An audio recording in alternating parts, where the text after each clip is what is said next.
Good morning, dear listener. This is the second day of October, the Overlord 2020.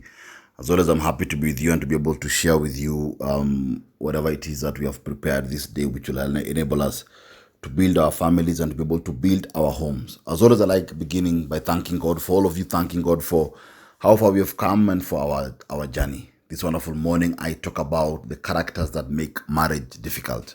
The characters that make marriage difficult. Remember that the general assumption we have is that marriage should work and that every marriage actually is designed in a way that it's supposed to prosper and it's supposed to thrive.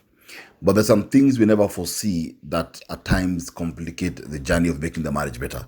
And these are characters which maybe we are, which we have acquired over time, or which we have, or maybe just deliberate choices we have. But there are specific characters that make the working of a marriage difficult. That even though you are designing or you have a plan of moving from one point to the next, you find it a bit difficult with your partner because of the characters which they possess. So I'm going to look at this wonderful day, and I hope that I'll be able to hear from you this, through my Facebook page, Victor Salamba. You can just go there as quickly and also look at the other reflections that I've been able to do. The first person I'll talk about is the narcissist. The narcissist people are one of the most difficult characters to deal with in any marriage, because a narcissist has no capacity for emotions, has no capacity for empathy, has no capacity to think about the other person. In fact, narcissistic people can actually frustrate your efforts to even communicate or to connect with them. You need a lot of guidance and a lot of skills to be able to deal with them. Even to some extent, a lot of prayer, because narcissist people are very, very difficult people to have in any relationship. They never think about anyone else. It's always about them, and they have no capacity for empathy. The emotional capacity is at nil, and they frustrate you. The second type of person who makes a character that makes a marriage difficult are lazy people. Now, why am I talking about lazy people? In marriage, there are two types of lazy people. Let me start by that. There are those who are too lazy to actively participate in the marriage, meaning that they don't have the desire to pull their weight. They don't have the desire to invest in that marriage. They don't have the desire to try and just do what is needed. No, they'd rather wait, and they believe that the marriage works itself out. Then number two, which is to me is a dangerous one, is the ones who are too lazy to get up and work. They want you to feed them. They want you to take care of them. They want you to do everything for them. They are too lazy to work. These two types of lazy people make marriage difficult, because either way, being married to a lazy person is difficult, and it means that you will do all the work that particular marriage requires. Number three character that makes a marriage difficult are the selfish people. Selfish people.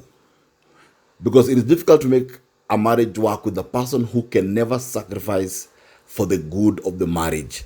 They can never they can never be willing to sacrifice themselves to put you first. When it comes to what is about them, then they will heavily invest and they'll sacrifice. But when it comes to you or the relationship, they were not willing to pay any particular price. Selfish people are very difficult, because in marriage, they always think about themselves, and they are not able to even accommodate you in any single way. Remember, the difference between a selfish person and a narcissist is a narcissist has no capacity for empathy. A selfish person has chosen deliberately not to think about you. I've done a whole reflection about dealing with selfish people. It's on my Facebook page, Victor Salamba. Just look at it, you'll be able to find it. I talk about how to know someone is selfish, and you'll understand why there are characters that will make any relationship very difficult to thrive. Number four, childish people. Yes, childish people, the ones who refuse to grow, the ones who have decided that they will never grow. Marriage is not for children. And childish people are the people who refuse to grow up in a relationship. They can be mommy's boys, they can be daddy's girls, they can be mommy's girls. They refuse literally just to mature and make the marriage and know that, now I'm an adult, I'm in a relationship, and I have to grow up. They don't do that. They throw childish tantrums. They are very petty, and they cannot live independent of their parents or of their friends. Navigating the future with such a person is very difficult, because You have to make the decisions in the relationship by yourself. In other words, you must choose to be a parent to them. If you can't be a parent to them, you are wasting time, because childish people will complicate the possibility of the marriage to work. Then number 5, these are the ones now that really frustrate you, the complainers. Nothing good in life happens to them. They're the most emotionally draining people and tiring people. They will always demand. They're emotional black holes. Anything you do, you'll never do enough. You'll always come up short. You want to, you do A, they complain about B. You do B, they complain about A. They are emotional and social black holes. Nothing good will you ever do. They tire you because they make you feel inadequate. They make you feel as though you're not doing enough. And this over time can even break your own self-esteem. Reconcile with the fact of what you can do and what you can't do, how you can please and what you can do to please. If you're in a relationship with a complainer, that character makes the relationship difficult. Number 6, the warlords. Yes, the warlords. These are the people who are conflict-oriented by nature. They look for a fight. They find a fight where a fight cannot be found. They will fight when there is peace. They'll fight when it's time to fight. They'll fight when it's time to pray. If they're not fighting, they're preparing for the next fight. They will use silent treatment. They will use cold war. They will use abusive language. They will use physical abuse, anything that will get them to a point of conflict. To make a marriage work with a warlord, you must understand their internal conflict. Then you can navigate to the external conflict. They are the most hostile people to be married to. The next one is the male and the female chauvinists. Male and female chauvinists. For a marriage to work, there ought to be mutual respect to the genders that are involved. But you respect your partner because they are a woman, and your partner respects you because you're a man. But the moment that you begin to act as though the marriage is hinged upon your gender superiority, then you are in the wrong relationship. A difficult marriage is a marriage between a person who tries to impose gender superiority, a man trying to impose himself that men are more superior, or a woman trying to impose herself that women are more superior. They will never allow the marriage to have mutual respect, and they'll never allow the marriage to grow. They will always be fighting to put the other person down because they believe that because of their gender, they are more superior. That is a difficult character to have in a marriage. Number 8, secretive people. Yes, those ones who hide everything even when nothing can be hidden. This covers more than half of most marriages. I think about 70% of marriages struggle with this, because marriages were not designed for secrecy but for openness. Secrecy is an enemy to intimacy, and without any secret in a marriage, it's easy for a couple to be close. Therefore, it's difficult to have a thriving marriage with a secretive person, because they are difficult to trust and you just can't connect with them because there's a wall between you and them. Marriage is not for secrets. If you want to have secrets, you'd rather stay single.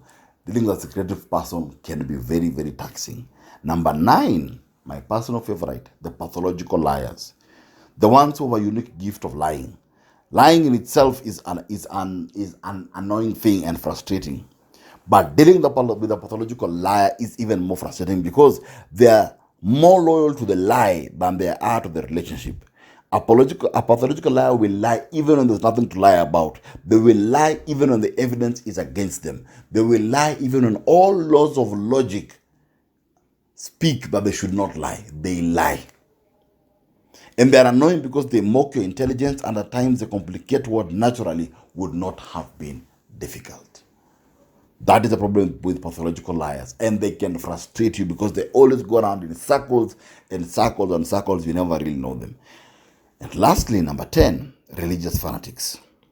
It's good to be spiritual. It's good to believe in God. But also being in a marriage with a religious fanatic or a religious fundamentalist can complicate things. These are people who spiritualize every single thing in their life. They spend 99% of their time ignoring their relationship, ignoring practical, simple things to make the relationship work, and they hide in religious activities. They're self-righteous and very judgmental. Everything about them is a prayer.